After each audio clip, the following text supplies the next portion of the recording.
Hey, Pasha, how are you? Yeah, doing great. And you? I'm doing amazing. Thank you so much. It's good to see you. Yeah, good to see you too. All right. Now, I had mentioned before that I set up these interviews because I really want to get to know you guys even better. So, Pasha, I see you all the time in our weekly live classes, but I want you to introduce yourself. Like for those that will watch this later or listen to this later, who are you? What country do you live in? Tell us a little bit about yourself, Pasha. Yeah, sure. So my name is Pasha. I'm from Russia, so it rhymes. And I work as HR in IT company, and I'm searching for different specialists around the globe. So, for example, in the United States, in Europe, in Russia. So. Finding a good fit, and also I'm responsible for internal HR, like onboarding and other things. And in terms of my hobbies, I like music. I used to play in a band with my friends. I used to rap, so I like music in general. So yeah, that's a few things about me. I like that. I learned some new things about you. I didn't know you used to rap. I like that. I like that. Not used to. I'm still doing it. Ah, you're still doing it. That's Uh, nice. yeah. That's nice. All right, well then let me ask you this. So you seem to be a guy that has a lot of hobbies. You seem like a very nice guy. I always enjoy when you pop into our classes on Tuesdays.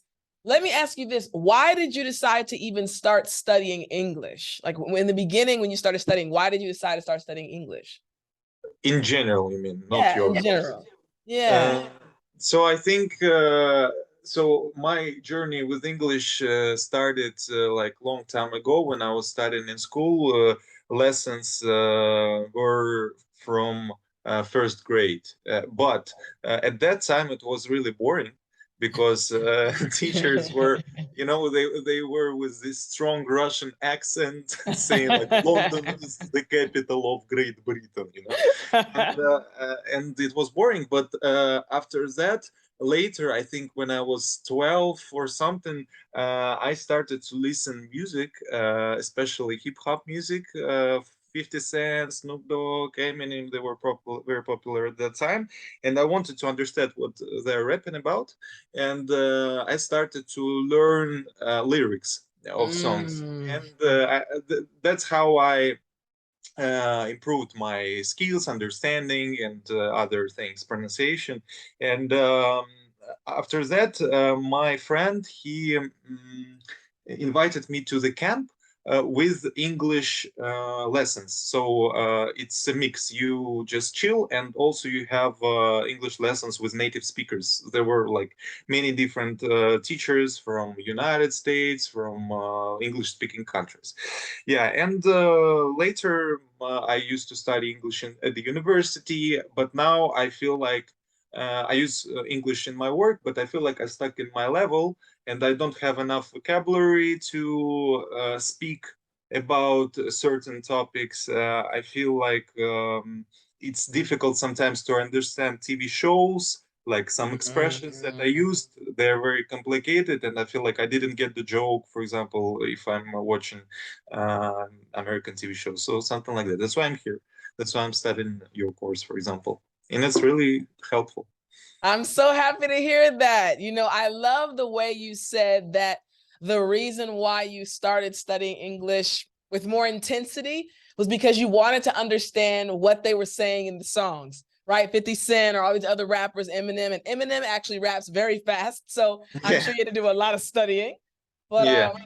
it's something that I've mentioned before, and I'm sure you've heard me say it. When you're studying English, find something you're interested in, and that makes it more enjoyable. So I have always been aware of your ability, your skill at speaking English. I know I'm helping you, but I'm glad to hear that you are doing something, you're learning things that you're interested in. So that's good. That's good. Now, Yeah. you said that after joining the academy and following my programs, you really have improved and you're enjoying it. So let me ask you this question then. Which program did you enroll in and when did you enroll? Because I have different programs. Which program did you enroll in and about what time? Mhm. Yeah, so I was enrolled in your main course like 365 days I forgot. It's okay. Daily English lessons. Yeah.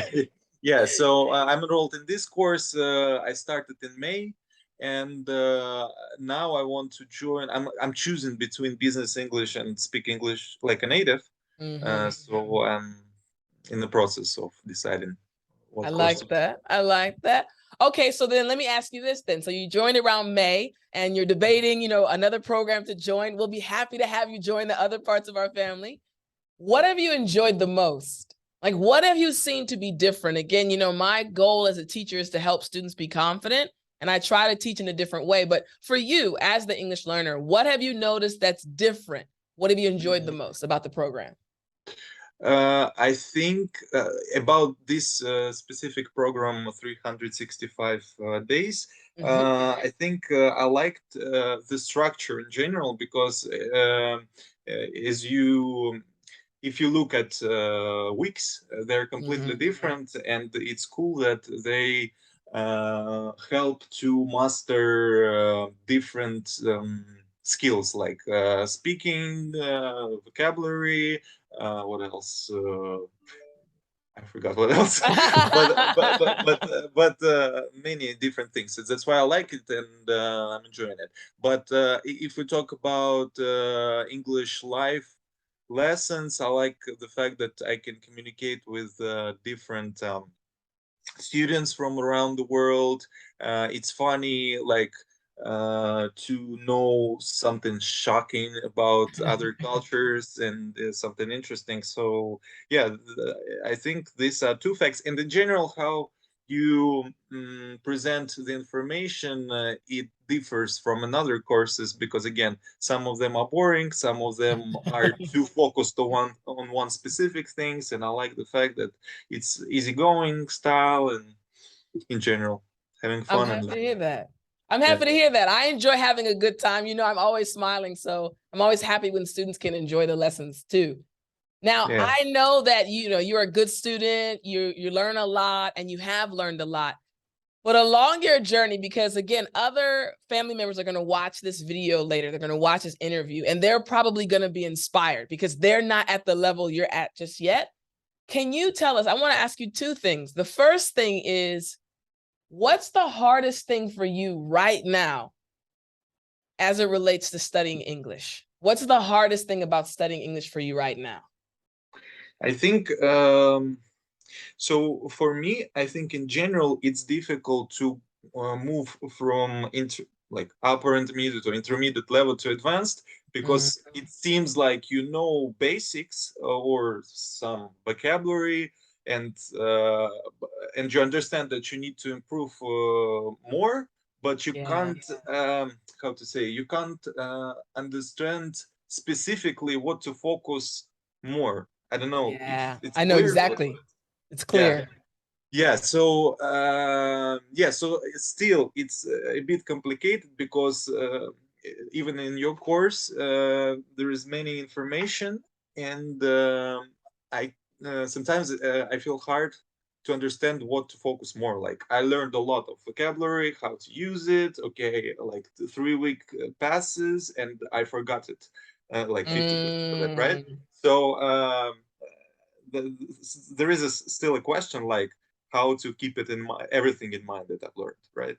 And how to still use it. Of course, I can talk. Of course, I can watch, but like, Yeah.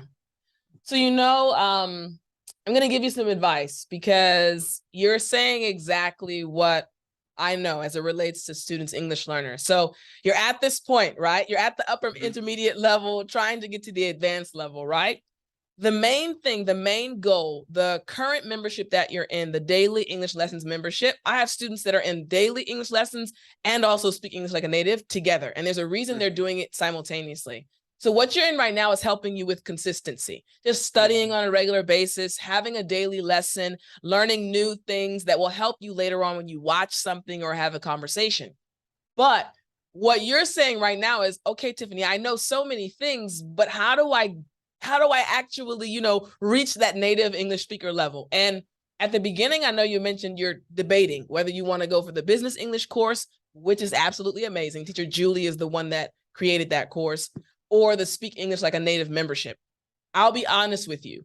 knowing your level, knowing your ability to organize your thoughts, knowing how comfortable you are when we have our live classes, my advice would be for you to join the Speak English Like a Native membership.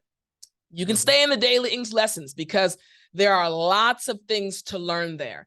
But with the Speak English Like a Native, what I literally do every month, there's one topic. There's one conversation between two native English speakers. And I literally break it down. How we think, what words we're using, what expressions we're using. And what has happened, I've been watching students over the past few months, because it's one topic for 1 month, even though there's a lot of information, there are 5 steps every month that they follow. By the end of the month, they're able to use every word, they're able to use every expression, and they've learned how to organize their thoughts. So for me as your teacher, what I see that will help you move to the next level is being able to organize your thoughts like a native English speaker. And that's something I don't teach in the daily English lessons because the focus there is consistency. Normally, students have a trouble. Well, what do I study? Well, I'll study today, not tomorrow. Or I'll study next week, but not next month. And my goal is to help them be consistent. But I already know you're consistent. So you can stay there again. It's very good for resources, so many resources to help you. And then with this one, the Speak English Like a Native, it probably will blow your mind because I literally break down. There are certain fundamentals that every native English speaker uses whenever we speak. We use the same kind of breakdown every time we speak, but that's what I'm doing in the Speak English Like a Native. But again, we have a good time. So I think you'd still enjoy it. But yeah, I'd suggest you try that out. And again, if you like it, you can continue. And we have a meeting once a month as well with me, but then there are a lot more meetings with other teachers as well throughout the month. So I think you'd like it. I think it would help you a lot. Yes, sounds interesting. And by the way, I'm not consistent. I'm like 4 or 5 weeks late, so I Oh, need no, to. it's okay. It's okay. It's okay. Yeah, I know life happens. I'm trying. I'm trying. And that's good. Well, then let me ask you this then. So, what do you enjoy the most? In general, or No, what? about like studying in the academy right now. Like, what do you enjoy the most about studying English? Because right now you're studying with me and the other family members. So, what do you enjoy the most? Mm, um, it seems like I'm enjoying everything, but let me think something. That's good Uh, news. yeah. Uh, I think, yeah. What also good is that we have this Telegram chat and video, or not videos, but this family channel or how the website Oh, yes, the inside. new Yeah, community, like yeah, Facebook yeah. kind of. Yeah. Yeah. So it's really good because it's kind of a social network, but all people that are willing to learn English are gathered in the same place. Because I've tried other websites.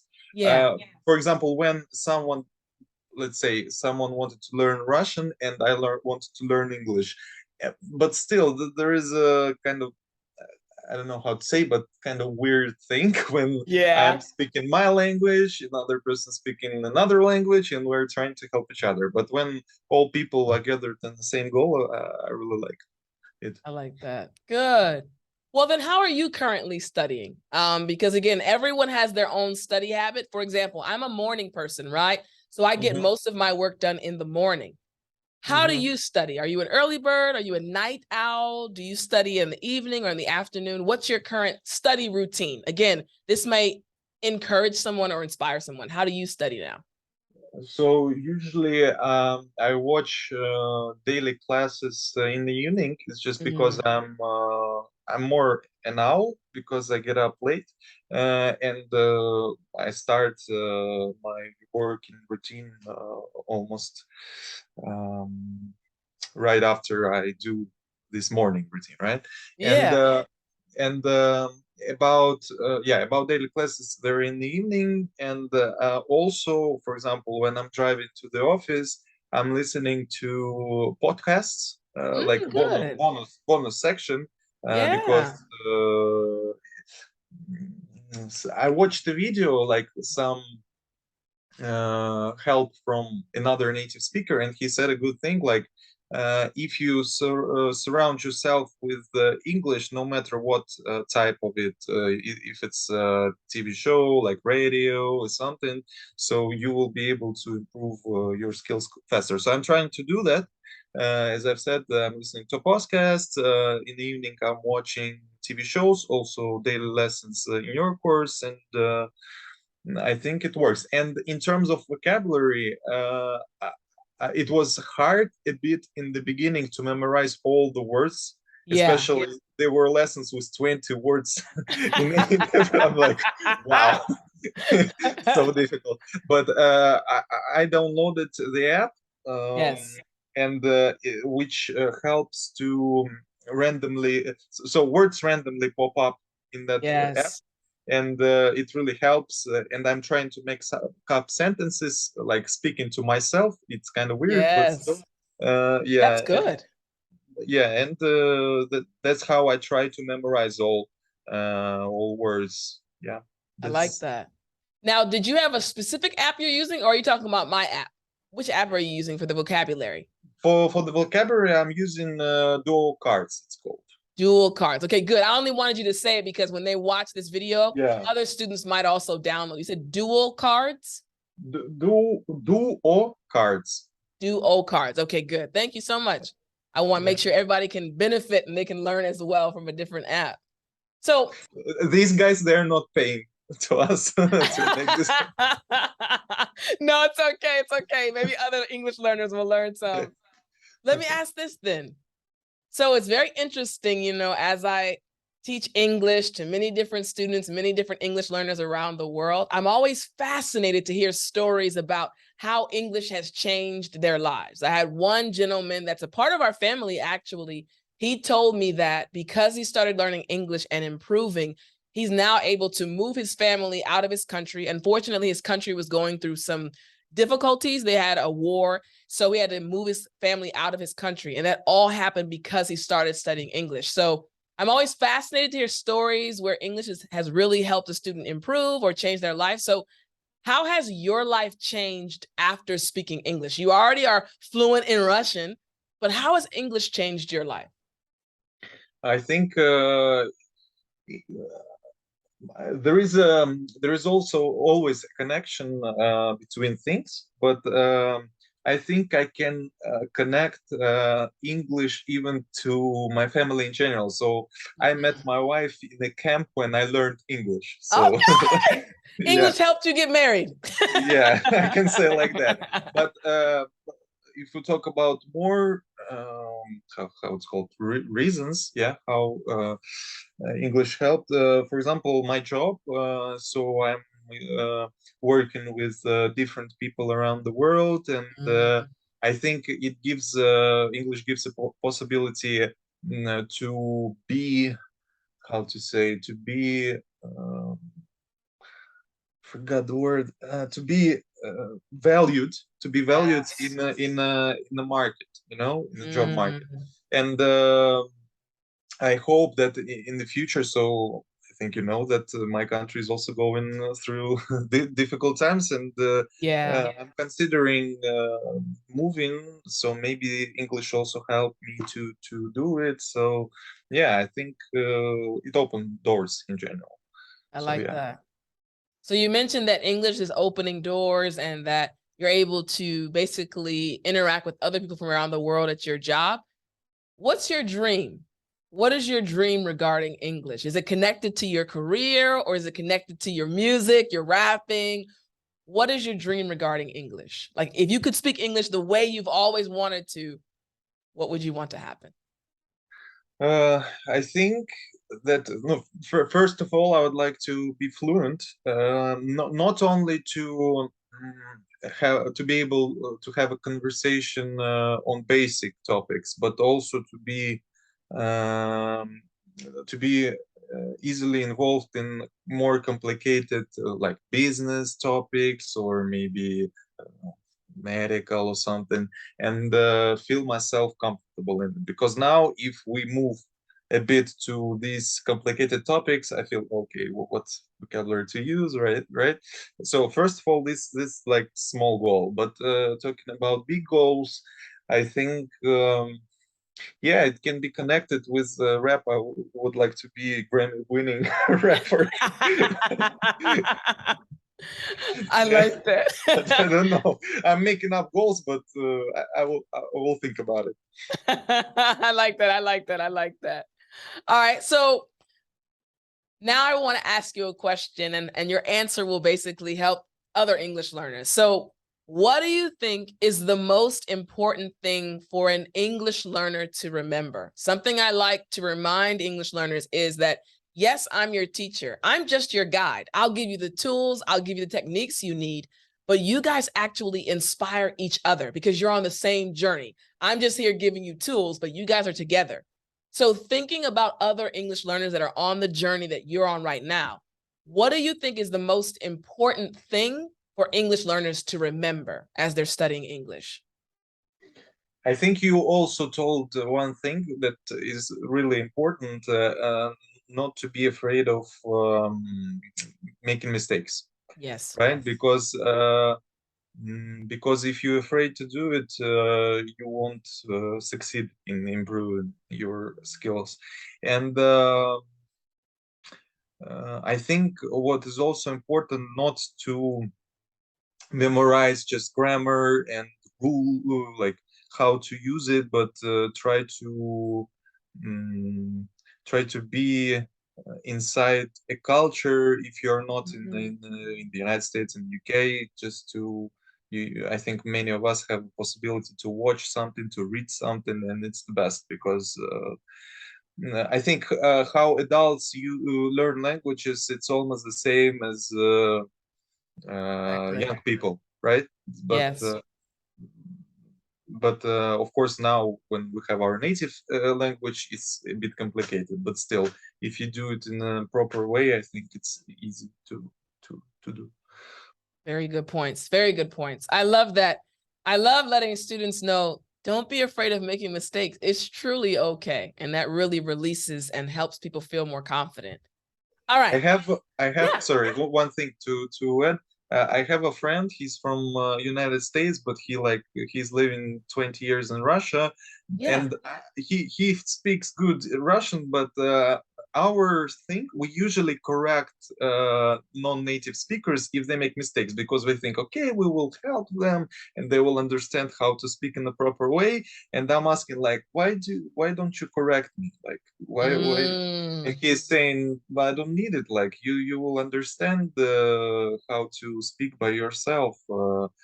So difficult, different cultures, and exactly. it's interesting that we do one way, and my friend he does another way. It's a very good point, when you said that. So I've thought about that as well. I think because native English speakers, because of the way the language is formed, it's a very creative language. Like we focus on, hey, what's your idea? How would you support your idea? Okay, what are some examples? Like we're constantly focusing on what is the person thinking about, their ideas. And I think what has happened over time is if we see somebody learning, we don't want to stop that process. So it's not my job to correct you. Again, unless I'm your teacher, of course, and you're asking me to. But I think for your friend, that's probably what's happening. He just doesn't realize it because he's not an English teacher. But we all do that. We just kind of listen, okay. And if it's really a bad mistake, as far as like a grammar mistake to where someone can't understand, will help a little bit. But yeah, But that does make a difference. he's an English teacher though. Oh, he is. Yeah, yeah. Well, let me ask you this. When we have class, right? We have our weekly live class. You're usually there almost every time, right?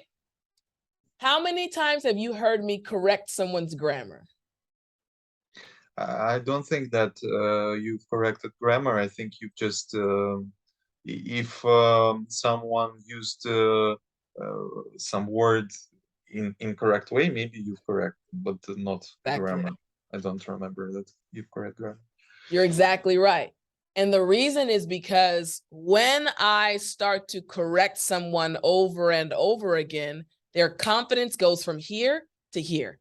Instead of focusing on creating their ideas, they're like, oh no, teacher Tiffany's going to correct me and I'm going to make a mistake. Let me not make mistakes. So what happens is when we don't correct, again, I choose the times. Once a student has gotten comfortable, for example, you're very comfortable. You've been with me for a while now. So if you make a grammar mistake that I think, hey, this is something I need to help Pasha with because it's something that I've heard him do over and over and over again, I can correct you. Why? Because I already know you're confident enough to speak in front of me. You're not nervous.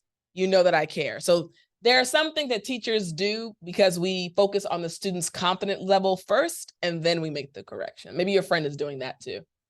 Yeah, sure. Because if all agree that like you're allowed to correct, and I'm okay with that, and you're okay with that, so no problem. But if someone's just starting to learn English, yeah, it can hurt. Not hurt, but Yeah, lower exactly. motivation. Yeah. Exactly. Well, look, I've enjoyed this conversation, but before we end, I do want to let you know that you can ask me any questions you have. Are there any questions you've had that you wanted to ask me? It can be about me, it can be about English, any tips you might need, or anything you can ask me right now.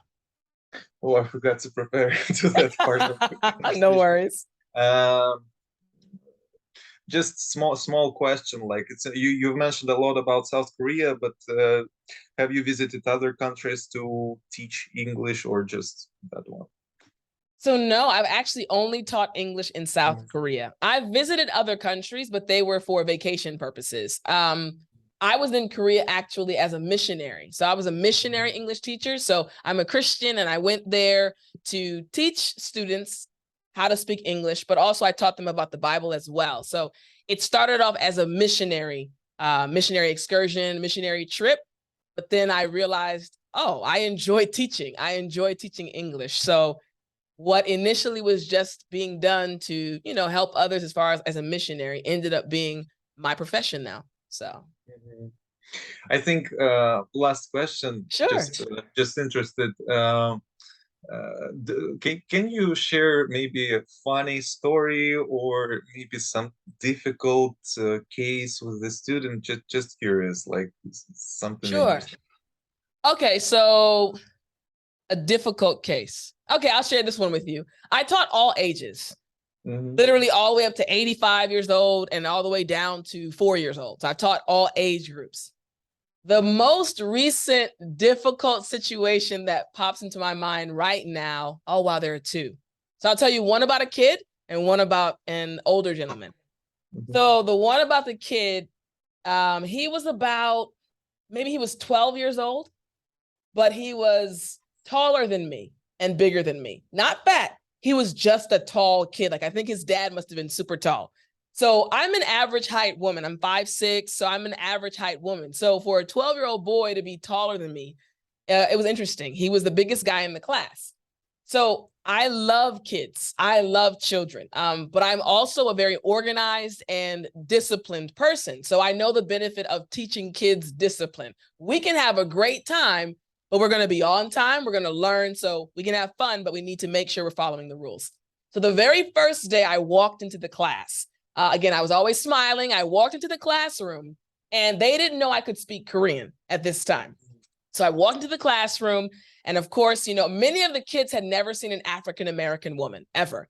They'd seen a woman on TV that looked like me. So I walked into the classroom, they kind of looked at me, and they started talking to each other. Nothing rude, just, hey, wow, this is a Black woman. Like, what is she doing here? So nothing bad. They were just kids. So I smiled, and I started speaking to them in Korean because kids get excited when you can speak their language. So I was talking to the kids, but this one kid, I could tell that he was going to be a problem because they were talking and kind of paying attention to me, but he wasn't listening. He was basically the problem kid in that class. He was loud, he was rude. If I was talking, he'd be talking. He was playing with his friends. Now, again, something about me is I love kids, but I'm also a disciplinarian. So I don't like disrespect at all. So I was talking and he was talking. So I stopped class and I said, I need you to stop talking. But he didn't know me. And he, before I came, was kind of the bad kid. So he was like, whatever, lady. So I said, oh, okay. So I started speaking to him in Korean like a Korean mother. And all of a sudden, he kind of looked at me a little bit strange because now it's this Black woman, but she's speaking to me like a Korean mom. So in his head, I could see on his face, and I continued in Korean and explained to him, like, I need you to pay attention. And I had problems with him for about maybe 2 weeks. And over that time, I had to, every time I come to class, he would get in trouble and I have to kind of work with him and say, listen, you're not going to be rude in my class.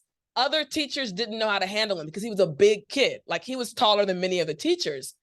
So after the second week, fast forward, by the end of that term, he was my favorite student.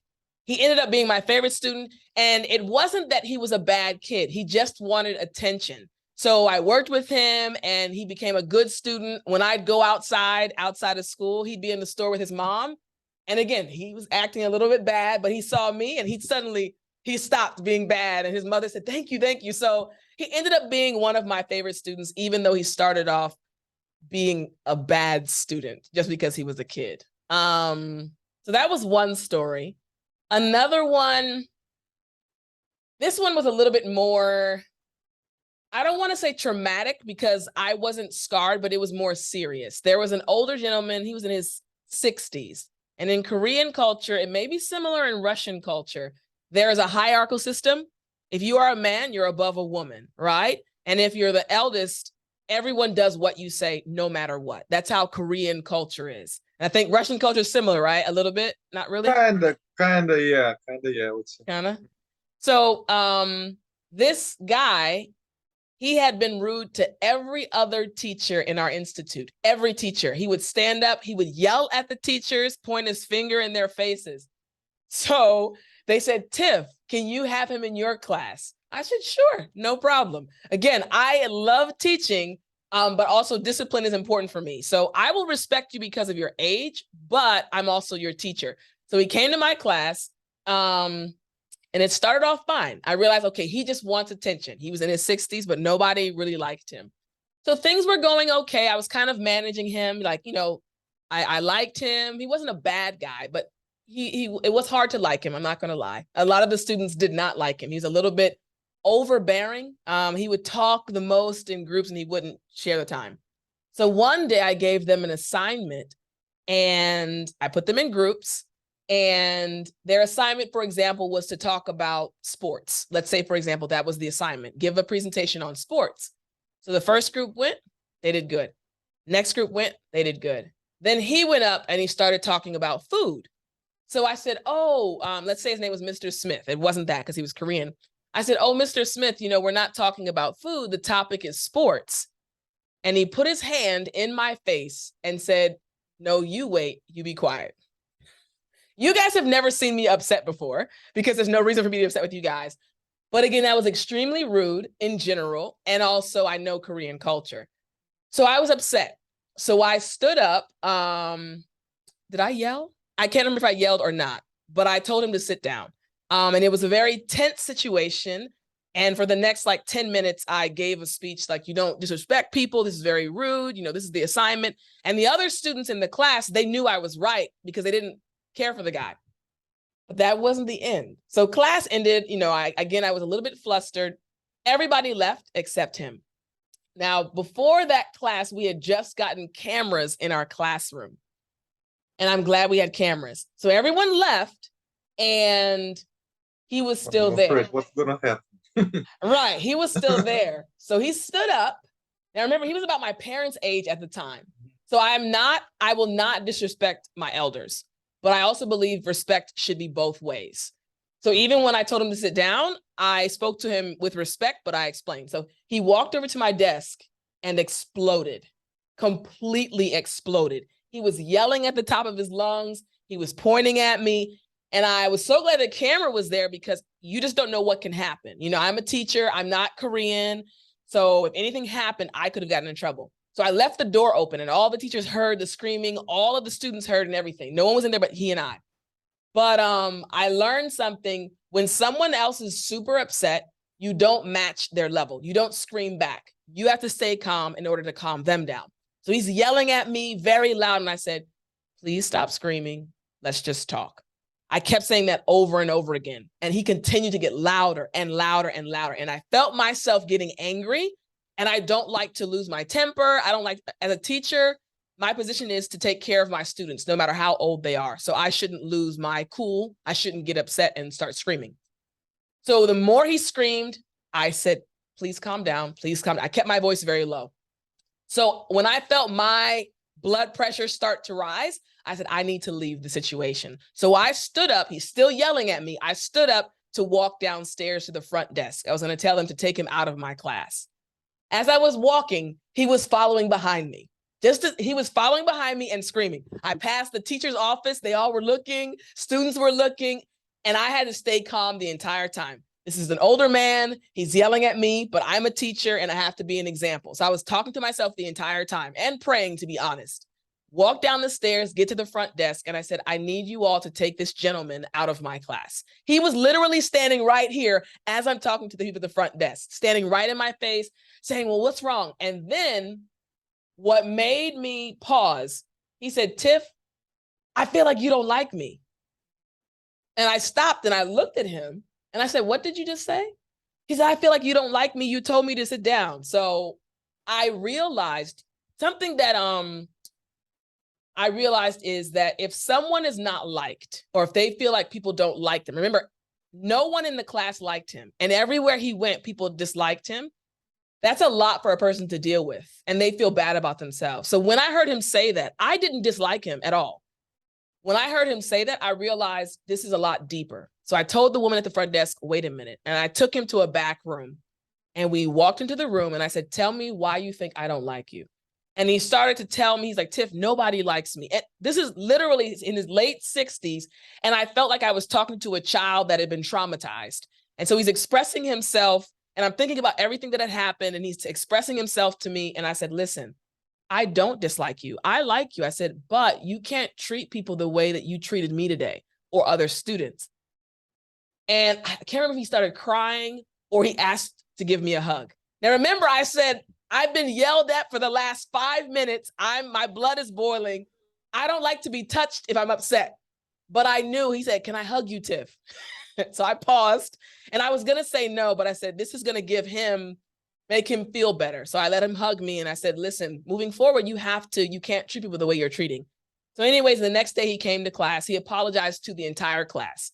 Now he had never done that before. He had been in other teachers' classes and been just horrible, but I could tell that even though it was a bad situation for both of us, it really was a breakthrough for him. And he apologized to everyone. He said, I'm so sorry, I'm trying to get better. So that was just one experience. You know, as teachers, we have many different experiences because there are many different personalities and we have to kind of just deal with people. So yeah. Yeah, that's a really interesting story because I was also teaching not students, like small children, but I didn't have that kind of cases. Yeah, because I think if other person were you in that kind of situation, they might cry and then also go out. So you should have patience during that kind of moments. So Yeah. good that you dealt with that. Yeah. It was, I thank God for helping me in that situation. So yeah. Well, Pasha, I really enjoyed this conversation. Yeah, me too. Thank you very much. It was a You're pleasure. welcome. You're welcome. Well, I hope is it nighttime there or is it morning there? Like evening, 9 p.m. almost. 9 Yeah. p.m. Okay. Well, I hope you have a great night. Yeah, thank you. And by the way, where it will be published? Yes. So this will be published. I'm going to push pause on the recording. Hold Huh? on one second. Hold on Yeah. one second. Here we go.